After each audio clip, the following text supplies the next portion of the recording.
peuple. Exode 3:7. Les indépendances sous surveillance. La souveraineté confisquée ou sous-traitée. J'en veux pour preuve les accords coloniaux France-Afrique. L'immigration clandestine des jeunes Africains. Leur slogan c'est « l'Europe ou la mort ». Le trafic d'êtres humains.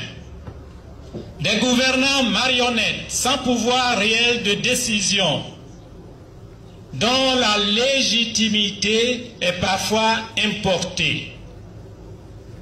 La Côte d'Ivoire est en Afrique. Quel regard porter sur notre pays, la Côte d'Ivoire? À partir d'un simple constat,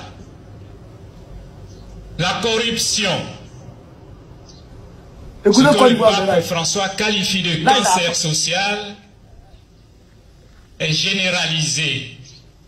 L'âpreté au gain frauduleux, le tribalisme, la justice sélective, l'esprit de haine et de vengeance, le jeu trouble de la classe politique, en grande amitié hier, divisée aujourd'hui. La fraude électorale, oui, souvent, les enfants trichent à l'école, les parents trichent en politique.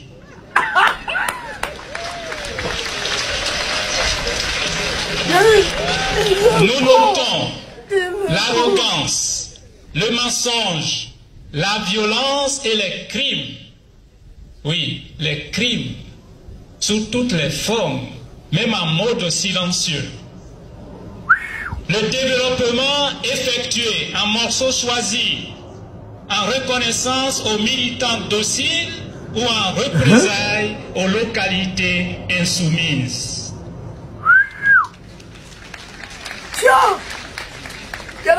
Les prophéties et promesses politiques ne sont pas tenues.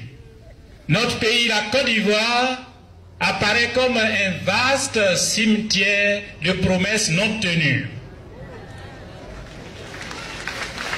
Avec une jeunesse désemparée, d'où l'immigration clandestine, et avec des cas multiples de suicides. Pour les suicides, notre pays serait premier au plan africain et cinquième au plan mondial. Oui, les suicides, la drogue, l'alcoolisme, la violence, les braquages à main armée, la formation est au rabais aujourd'hui dans nos écoles, dans les universités et grandes écoles.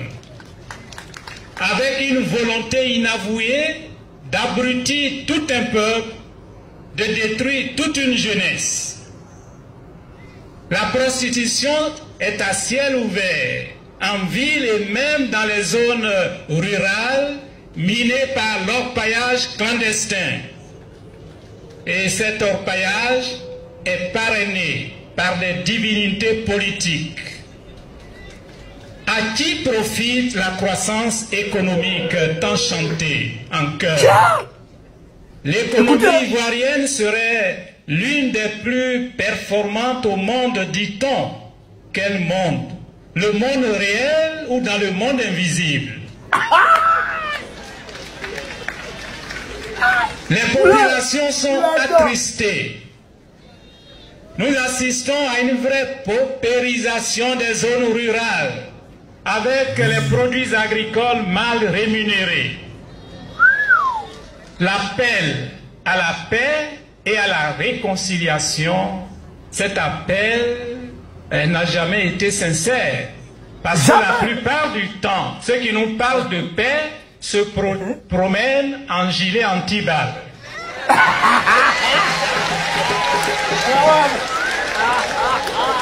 On ne note aucun geste de remords chez les bourreaux. Les Ivoiriens restent encore divisés. Et pourtant, on nous a fait croire que les Ivoiriens vivent en bonne intelligence. Dans quel quartier? Dans quelle ville?